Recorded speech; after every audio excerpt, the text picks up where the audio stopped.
So this is the option right here, create a robot from a file backup. This is generally the way to go if you have an actual robot that you plan to load this into, just because more things are going to align, more things are going to be appropriate. So you may have hardware that's not necessarily in the one you select here, but if you do an all the above backup and pull that from that robot, then you'll have all the proper hardware options and everything already built into that. So we're going to go next. And so the thing that we're going to look at here is the version of the robot controller that you're going to work with. So if you have an actual controller, you can select the version here if you can't get an all the above backup for some odd reason. But you definitely want to be programming and doing your features in the proper backup.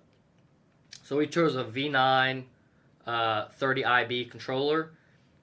This right here is kind of just saying, do you want to add any of these application tool packages to it? Or you can load in your own tooling to your robot as well. We're not going to really worry about loading anything in right now, but we'll go ahead and move to the next thing.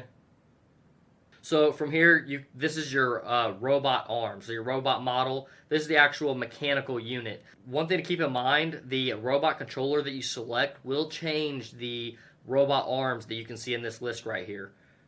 So if we go back here, so see where the V9.1 R30IB plus, this gives us this list of robots here. So if you don't see the robot you're looking for, that may be the reason why. You may not have the right model number controller or the right model number robot arm.